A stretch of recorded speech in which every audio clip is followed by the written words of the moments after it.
Yes, bismillahirrahmanirrahim. Assalamualaikum warahmatullahi wabarakatuh. Rekan-rekan semua, sahabat, jumpa lagi dengan saya Ahmad Hidayat dalam tayangan, ini bukan Fajar ya, dalam tayangan harian deh, dalam tayangan HD Channel nih. Masya Allah, luar biasa. Sekarang itu di hari Jumat nih, di hari ke tanggal 3 Zulhijjah nih. Iya betul, tanggal 3 Zulhijjah teman-teman semua. Masya Allah, 1441 Hijriah. Nah, yang sekarang saya mau share adalah Insya Allah di hari Jumat ini, di hari yang mulia ini, subhanallah, begitu banyak momen-momen yang menurut saya sangat luar biasa yang terjadi dalam kehidupan saya gitu kan. Masya Allah, luar biasa. Yang pertama, saya kenal seseorang luar biasa spesial, itu orangnya. Nanti kita akan tahu ya ke depan insya Allah siapakah itu orangnya. Terus yang kedua, dari orang tersebut saya cuma baru diomongin adalah selentingan gitu kan, untuk bisa bantu manajemen dalam memegang sayap bidang usaha di sebuah lembaga nasional di Jakarta. Lembaga amal, lembaga sosial sebenarnya, tapi kita juga mau bahas di bidang bisnisnya seperti itu. Karena background saya kan terlebih banyak di bidang usaha ya, di bidang bisnis seperti itu. Gitu teman-teman. Masya Allah, luar biasa. Dan ditutup dengan sholat Jumat kali ini, Masya Allah, ayat yang dibicarakan itu Masya Allah tentang hebatnya di 10 hari bulan Zulhijjah ini kan. Bahkan Allah sangat mencintai, lebih mencintai 10 hari ini dipakai untuk amalan gitu kan. Bahkan itu derajatnya lebih tinggi daripada jihad fisabilillah gitu kan, jihad dengan harta dan jiwa gitu kan. Masya Allah. Jadi 10 hari ini mudah-mudahan kita bisa mengoptimalkan ibadah kita. Itu yang pertama. Yang kedua, Masya Allah, khotib juga berwasiat tentang surat At-Tolaq ya, ayat 2 ayat 3 kan. Wa may yattaqillaha yaj'al lahu makhraja wa yarzuqhu min haitsu la yahtasib. Wa may yatawakkal 'ala Allahi fahuwa hasbuh. Innallaha balighu amrihi qad ja'alallahu likulli syai'in qadra. Masya Allah, luar biasa. Bener-bener nyentuh banget itu di hati teman-teman. Karena apa? Semua yang terjadi dalam kehidupan saya itu Masya Allah udah kayak bener-bener apa ya? Wa may yattaqillah.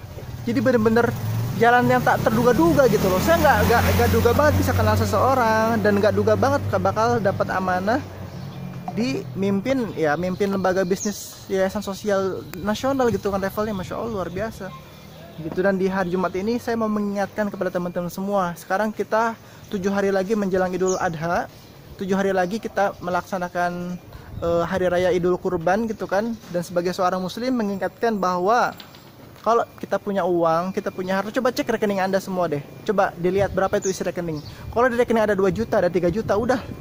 Itu rekening, itu uang, beliin domba, sembelih itu domba buat kamu semua. Kenapa? Ya Allah.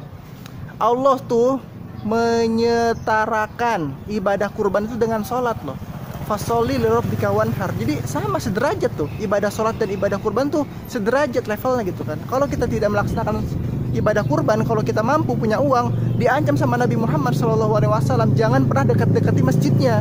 Kamu jangan dekati masjid ini kalau misalkan kamu nggak mau beribadah kurban, kalau misalkan kamu punya uang gitu kan gitu. Dan saya mengingatkan bahwa semua yang ada dalam diri kita itu benar-benar pemberian loh. Nggak ada yang semuanya milik kita, hakikatnya itu pemberian dari Allah Subhanahu Wa Taala. Contoh nih, ini peci, Masya Allah. Ini peci songkok ini dari Sumatera Barat, ini pembelian dari Ustadz Nanang Hanani MA nih, Masya Allah, salah satu orang tua angkat saya nih. Masya Allah, saya banyak berguru ke beliau. Lalu shawl ini tuh pemberian juga, pemberian dari AKP Haji Abdul Majid nih, Masya Allah, dia pensiunan Mabes Polri gitu kan. Gitu, Masya Allah, itu juga salah satu ayah angkat saya, mentor hidup saya gitu kan, mentor hidup saya di bidang kehidupan gitu kan. Masya Allah, ini gamis yang saya pakai, Masya Allah, ini pemberian juga, pemberiannya ASA, salah satu kakak dari kakak ipar Ana gitu kan. Ini pemberian beliau, ini belinya di Mekah, Masya Allah, luar biasa, dikasih gitu kan, bukan dikasih sebenarnya, anak minta gitu kan. Ada aja ya Allah. Terakhir sendal. Nah ini sendal tuh ini dikasih juga, ini dikasih kakak Ana yang nomor 4, namanya Mbak Iya Maria Ari Rahayu, yang sekarang jadi dosen di Unsika, dosen kebidanan. Dan yang gokilnya lagi, ini ada nasi kotak nih, Masya Allah, luar biasa. Nasi kotak ini pemberian dari DKM gitu kan, Masya Allah. Karena DKM Masjid sini, DKM Masjid Al Ikhlas ini menyediakan ya nasi kotak untuk para pengurus, para jamaah yang aktif gitu ya. Alhamdulillah lah, bisa dibilang saya dekat gitu kan, karena kita satu geng goes gitu kan di Masjid Al Ikhlas ini, Masya Allah, alhamdulillah. Ini motor Ini pemberian juga, ini pemberian beasiswa, uang bisnis, uang dagang, juga uang dari ibu saya sih, sedikit-sedikit ada tambahan gitu kan. Ketika saya masih kuliah dulu, Masya Allah, semua yang ada dalam diri saya itu semuanya pemberian. Dan hakikat itu pemberiannya dari Allah Subhanahu Wa Taala. Wasilahnya mungkin memang kalian, bisa aja dari kalian beli dari hasil dagang segala macam kan. Tetapi pada hakikatnya itu semua adalah pemberian dari Allah Subhanahu Wa Taala.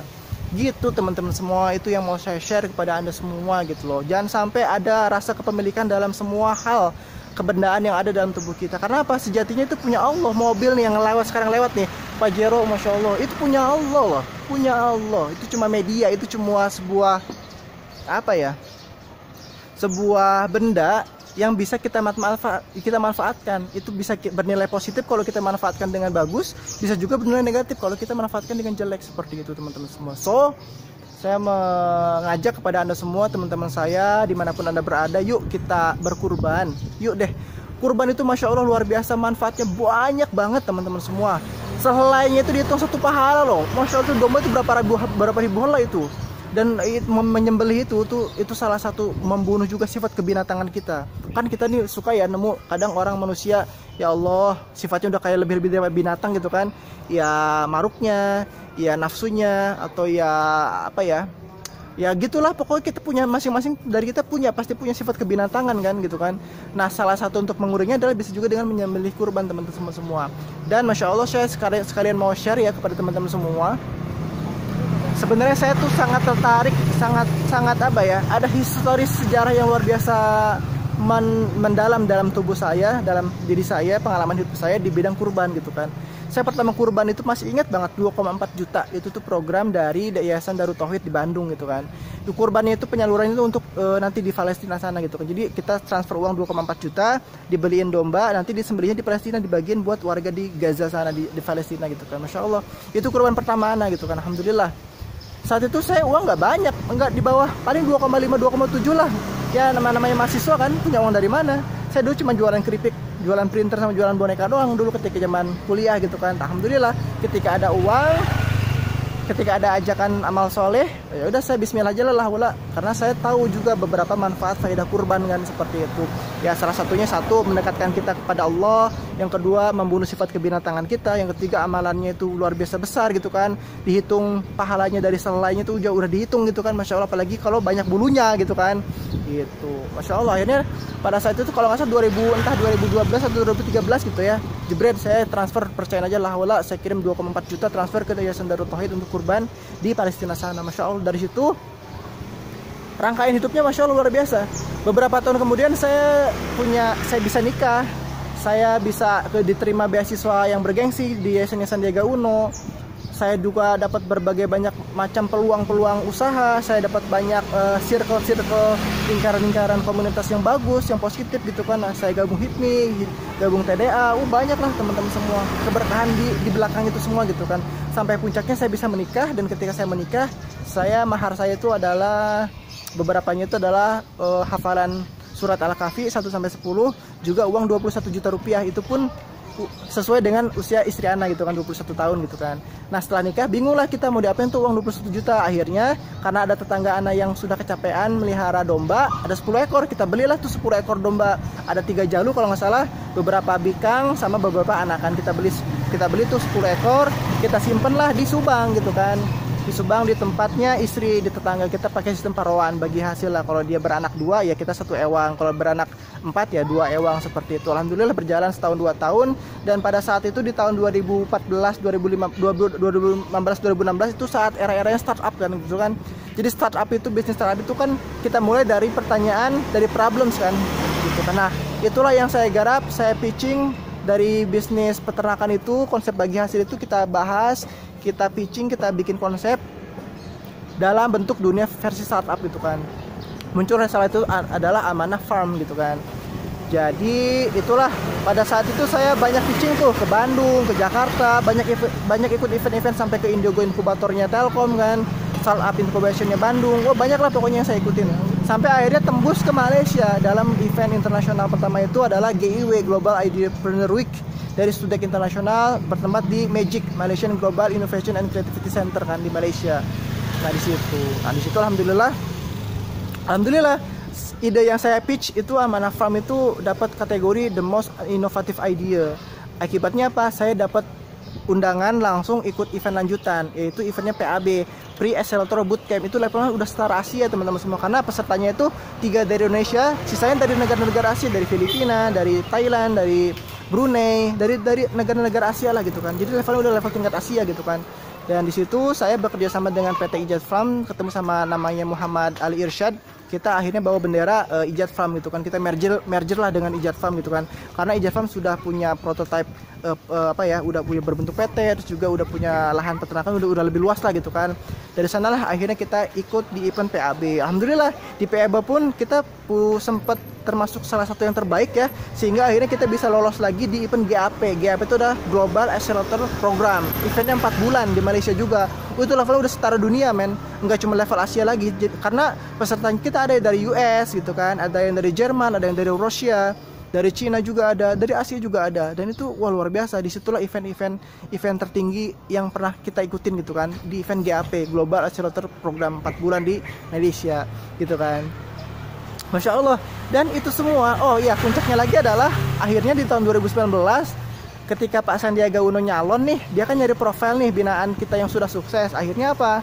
Ya qadarullah alhamdulillah, Project N lah yang dipakai kan. Jadi Pak Sandiaga Uno akhirnya mengangkat profilnya saya dengan PT Ijaz Farm gitu kan. Itulah yang diangkat, diangkatlah, diceritakan kalau misalkan saya tuh binaannya beliau, karena memang saya binaan beliau kan. Saya tuh dibina tuh di tahun 2013 sampai 2014 gitu kan, 1 tahun kita dibina oleh Yayasan Min Eruna Foundation dalam program ENFOY ya, Entrepreneur Development Scholarship of Youth Program gitu kan. Masya Allah. Kita juga bangga dampingi Ahmad Nur Hidayat, anak desa di Kerawang. Ia hadirkan solusi atasi makin langkanya minat pemuda untuk beternak, menginspirasi usaha-usaha agribisnis, Syariah Digital Crowd Farming Platform.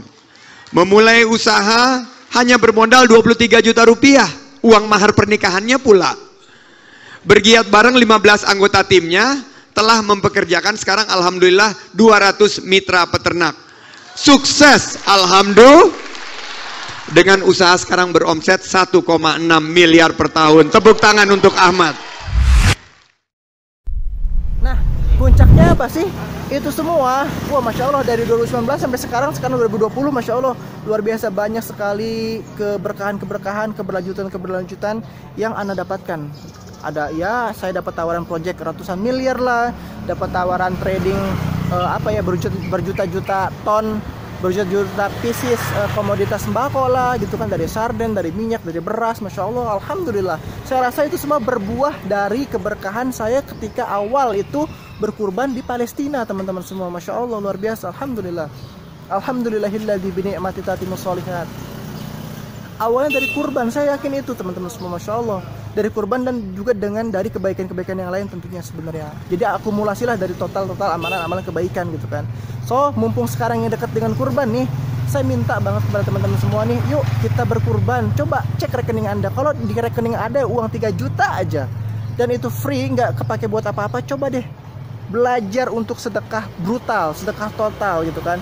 Itu uang transfer deh, beliin domba, sok beliin apa, terserah di mana aja, nggak perlu beli di saya karena saya juga jualan kan. Saya bukan promosi, saya lagi nggak promosi domba, enggak, saya lagi nggak promosi kurban, tapi saya promosi amal baik gitu kan. Silakan Anda beli dimanapun, di siapapun, beli domba, sedekah, berkurbanlah, rasakanlah manfaatnya teman-teman semua. Insya Allah mungkin nggak sehari 2 hari sekarang, tapi Insya Allah setahun 2 tahun ke depan, Insya Allah akan ada keajaiban yang menanti hidup Anda. Masya Allah, luar biasa. Salah satu keajaiban yang pernah saya rasakan adalah di tahun 2019 Oktober itu adalah umroh dadakan. Masya Allah, saya cuma 5 hari selisih dari undangan umroh, informasi ada umroh sama berangkat. Mungkin itu yang bisa saya share untuk pengalaman kali ini di hari Jumat tanggal 3 Zulhijjah 1441 Hijriah. Teman-teman semua, emosi banget nih saya, menggebu-gebu banget saya kepada Anda cerita, karena apa? Ini pengalaman real saya, dan saya nggak mau itu semua cuma saya rasakan. Saya nggak mau keajaiban Allah, keberkahan Allah cuma dirasakan oleh saya ingin share kepada Anda semua. Kenapa? Biar apa? Biar Anda juga bisa merasakan keberkahan dari Allah Subhanahu wa Ta'ala. Karena apa teman-teman semua? Ingat, Wa may yattaqillaha yaj'al lahu wa marzuqhu min haitsu la yahtasib. Bertakwalah, insya Allah Allah akan kasih jalan dari arah yang tak disangka-sangka. Salah satu bentuk takwa itu adalah melaksanakan apa yang diperintahkan dan menjauhi apa yang dilarang. Sekarang Allah memerintahkan kita untuk berkurban nih. 7 hari lagi ke depan, yuk kita berkurban gitu. Di mana aja terserah beli. Kalau mau murah, ada di saya. Domba 1,7 juta bisa saya kirim ke Anda semua. Jadi jualan kan akhirnya, astagfirullahaladzim. Enggak, saya lagi nggak jualan. Saya lagi pingin bener-bener nunjukin, ngajaklah kebaikan gitu kan. Oke, begitu yang bisa saya sampaikan. Saya Ahmad Nur Hidayat melaporkan dari pelataran Masjid Jami Nurul, Masjid Jami Al-Ikhlas. Setelah Jumatan nih, Masya Allah, di atas motor dengan nasi kotak yang ada di tangan saya. Alhamdulillah. Nggak saya makan, nanti insya Allah buat buka puasa. Insya Allah mudah-mudahan kuat nih puasanya ya. Oke, sekian dari saya. Mohon maaf apabila ada kesalahan kata atau saya terlalu menggebu-gebu kepada Anda semua. Semoga ada ibroh yang bisa diambil oleh kalian semua. Wassalamualaikum warahmatullahi wabarakatuh. Bye-bye.